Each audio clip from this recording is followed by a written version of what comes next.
Hello to everybody, my name is Patricio Valdés and I will present my work denominated CFD study on the interaction between water spray and longitudinal ventilations in tunnel fires. So the outline of the presentation is the following. We will have a small introduction about the work, then later the methodology which one was used. I will show you the experimental work and the numerical setup from this work. So then later we will review the list of all simulations that they were made from this work to end it up with the results, the discussions and the conclusion from this work. So as introduction, it's widely known that the smoke from the fire in tunnels, they cause most of the injuries, damage and casualties. Therefore, in order to contribute to understand the behavior of the smoke in tunnels, is that the objective from this study is study the interaction between the water spray and backlayering in tunnel fires by CFD simulations. Some specific objectives are assess CFD capabilities to predict experimental results that they will be later obtained in a middle-scale setup. Also, will be analyze the effect of the water spray on the length and the thickness of the smoke back layer using FDS. As a short summary from this, a tunnel fire will be modeled, and this tunnel will be equipped with longitudinal ventilation and spray nozzle system. The main three scenarios, they will correspond to three different pressures in the spray nozzle system: 0.5, 0.7, and 0.9 megapascal, operating together with the longitudinal ventilation. Some extra scenarios also they were modeled in order to assess the sensibility analysis and also obtain some extra data for comparison later. In the methodology that was followed from this work, we have this first step here, which one is the review of the experimental middle-scale test. So here we took all the features from this experimental tunnel test, the geometry, the position of the spray nozzle, the value from the longitudinal ventilation, and we duplicate and replicate that in the CFD, in FDS. But here on our simulation, they will be called blind simulations. Why? Because the result from the experimental mid-scale test, they have not been carried out yet, so we don't have this result. So we can't compare with the results from the simulations. In the future, it will be possible because this will be carried out, but by now, by the time, it's not possible. So that's why they will be called blind simulations.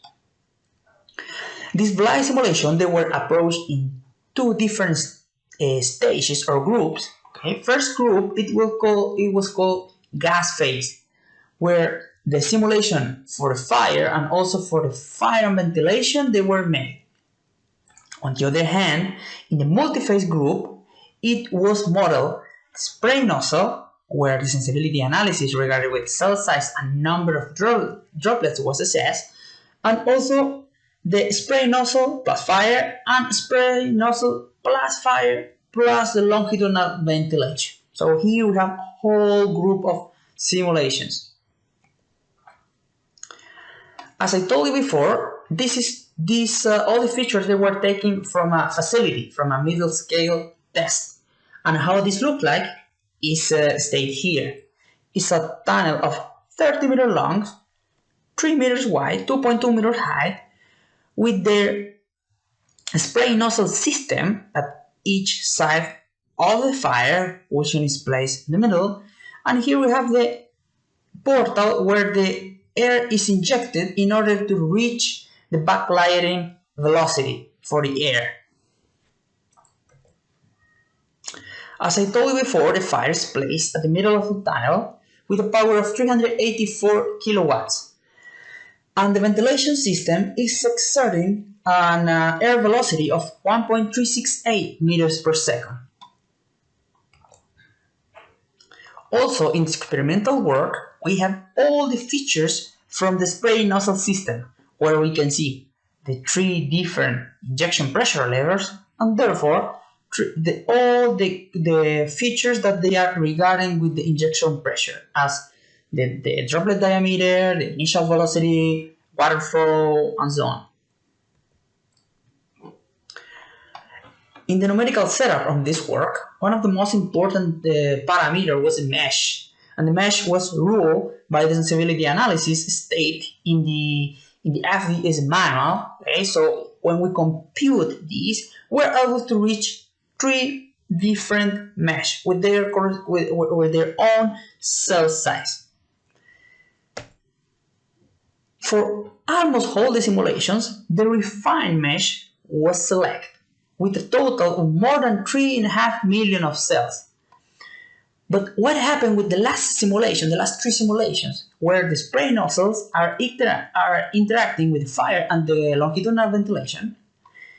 We had to decrease the mesh, the quality of the mesh, from the refined mesh to the fine mesh, because all this work was run in an HPC, in a supercomputer.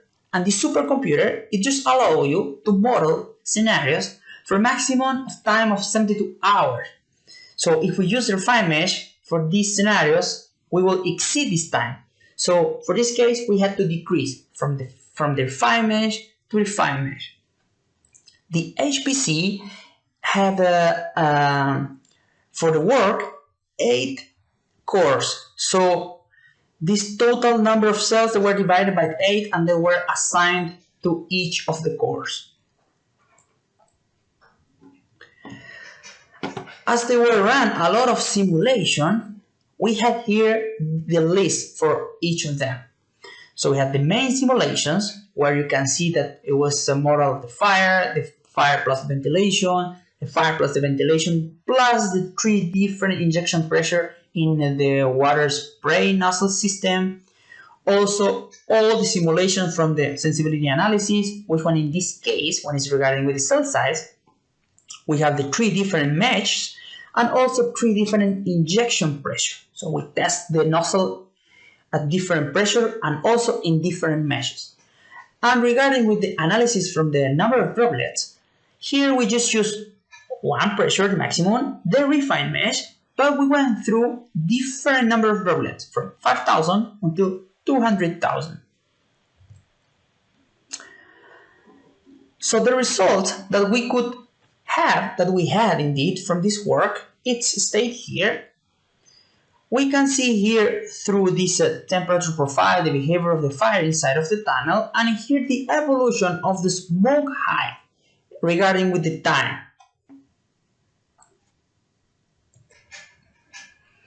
When we model the fire plus the longitudinal ventilation, we can see through this temperature profile how the temperature behave, and also how now the smoke-free height in the tunnel is around 0.6 and 0.8 meters. The result from the sensibility analysis. Here we can see that we have the 3 different injection pressures and 3 different mesh, coarse mesh, fine mesh, refined mesh. As we can see that the values obtained from the fine mesh and refined mesh, they are slightly similar. They are almost, they don't vary. So the only one who presents deviation is the coarse mesh. The result from the sensibility analysis regarding with the number of droplets, it's stated here. We can see that we went through from 5,000 until 200,000 droplets. And we can see that after the 100,000 droplets, the values, they are not varying that much anymore. So this is a good information for us, because we know that we can't use this value that much because they are widely used for sprinkler system, not for spray nozzle system. But we don't need to use 200,000 droplets, because with 100,000 droplets, the values are not varying that much. So this will allow us to save computational time. So therefore, after that, we are able now to show the results from the interaction between the spray nozzles and the fire. So this is one of these temperature profiles, and here you can see the comparison between no nozzle operating, and the 3 different injection pressure. As we can see, the injection pressure are dragging down the smoke to the ground, but they are also at the same time decreasing the temperature of the hot gases. When we look at this behavior from the heat absorbed, we can see that when I increase the pressure in the system in 22%, the heat absorbed will just increase in 5 or 6%. As you can see here, like the lines are almost kind of similar. And when we analyze the last case is when the spray nozzles are interacting with the fire and also with the longitudinal ventilation, we can see here the comparison in this temperature profile that when there are no nozzle operating, the smoke free height is lower than when the nozzle system is operating. So as you can see here, and this is possible to quantify through this graph, which one are presenting the smoke height regarding with the in function of the time at different location. So here we can see that the system with the injection pressure of 0.7 and 0.9 megapascal, they have the best performance because they are able to lift up or increase the smoke free height more than the system who has 0.5 megapascal. So same behavior happened at this point of measurement. These two systems with 0.7 and 0.9 megapascal, they have the best performance regarding with the increase in the smoke free height. Same behavior happened at this position of measurement and this location, and same behavior happened at the portal of the tunnel. So when we have a look from this, from the angle of the heat absorbed, we can see that when we increase the pressure of the system in 22%, now instead of the heat absorbed change in a 5 or 6%, it will change around 8 and 9%. Therefore, it will be possible to conclude as a general analysis that the sensibility analysis regarding with the mesh will allow us to save computational time because the variation in the results, they are around between 0.5 and 5%. And now when we evaluate the behavior and the interaction between the spray nozzles and the longitudinal ventilation, it's possible to say that the lowest injection pressure has the lowest increment in the smoke free height. On the other hand, the system with 0.7 and 0.9 megapascal, they have the best performance. When we quantify this, it's possible to say that when there is no longitudinal there is no spray nozzle operating, the free smoke height is around 0.6 meter. On the other hand, when the spray nozzle system is activated, the average free smoke height is around 0.6 and is from 0.6 to 0.8 or 1 meter. So when we look this from the heat absorbed point of view, we could say that if we vary the pressure, injection pressure in 22%, when I don't have longitudinal ventilation, the heat absorbed changes in just 6%. But when I have longitudinal ventilation, the heat absorbed it changes in around 9%.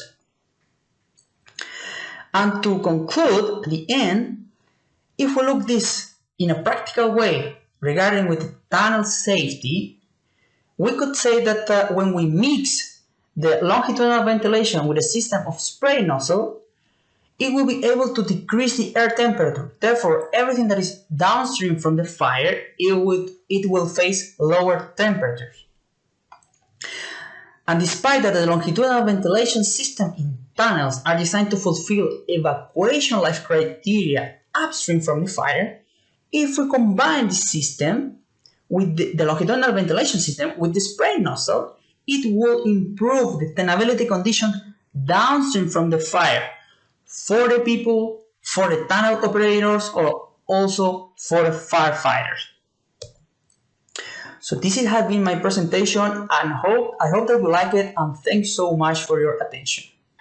Yeah, so you mentioned that the fire area is half a square meter, and the heat release rate per unit area is 384. Then you said that the heat release is 384. So is that a missing something or a typo? Yeah, I just mistake. I'm sorry for that. Like there were 2 pans of 0.5 square meter, so that's why I just mistake. I forgot to put it, but it's 2 pans of 0.5 square meters. Got it. So it's a total of 1 square meter area. Yeah. Over. Okay, great. Thank you. Anything else? How do you determine the number of nozzles that are activated for each scenario? It was practically like we just copy what it was at Wuhan University at the middle scale setup. So they had already arranged this tunnel in order to test and to like make verification for simulation. So it was something fixed that we couldn't that much change. Maybe we could vary in order like the number of nozzles who they were activated, but the physical geometry of the facility is something that was out of our scope. Great. There's a comment here about Eric Tonicello, we did this on our project to be presented tomorrow. The effect on temperature is good, but not so much on the height of the smoke interface. So where's the real benefit? I think, the real benefit, it could be, for instance, under my opinion, is like many times there's bidirectional tunnels. So sometimes they are unidirectional and sometimes they are bidirectional. So here, at least in Chile, still the smoke control system, they are manipulated by the operators. So many times they have been managed to put the control system wrong. So this could be really improve the tenability conditions when you have people downstream from the fire. So if your operator is doing a mistake in the activation of the smoke control, or the firefighters, they really need to get into the tunnel downstream to the fire. So this system, it could really allow you to improve the smoke free height and so on. Okay, great. How did you decide the valid number of water droplets from the spray nozzle for a given pressure? That was tricky. That was one of the hardest parameters to find. There were almost no information about it. I think between all the user of FDS and the FDS and piracy, we know that between 5,000 and 10,000 is number of droplets that you use for sprinkler. But for water spray nozzle, it was tricky. So I just found one information. It stated in the paper as the information where I took it, and it was written there like a 200,000 number of droplets. And based on that, in order to not use that much computational resource, we were decreasing it until we reached 100,000, as I showed you. But it was a super hard parameter, really. There's a question about if the simulation's verified with real testing. This person's concerned with high wind velocity, whether there's an issue of wetting of sprinklers resulting in non-activation against what is modeled. So just one question about verification against experiments. I think for this kind of scenario, they were spray nozzle not activated by heat. I think they were activated as the Lush system. So all of them, they activate based on some could be like this linear detector or something like that, because we didn't take in account the parameter of the heat to activate the spray nozzles. Okay. And would the result be different if you change the fire location closer to the end of the tunnel? I think yes. I think definitely they will be different in order, because the entrance of the air will be different, and the overall of the heat also that you will have, it will be different. So I don't know how much different, but definitely they will have an impact. And did you compare, oh, that's just another question about comparing simulation results with experimental data. Mm-hmm. And you will have a paper in here, just so everybody Yeah. knows, with more detail to follow up on. Okay, well, I'll let you answer any more questions here. We're going to wrap Q&A for the break coming up here. So if you'd like to address those in chat, you can do that here. Just some questions about tenability. You mentioning tenability improved downstream. Did you low pressure or high pressure water mist? There's some questions about that. So again, there is detail in the paper, but feel free to answer those questions in chat here as well. Thank you very much for your talk. Thank you for the Q&A, and Thank you. we'll see you later.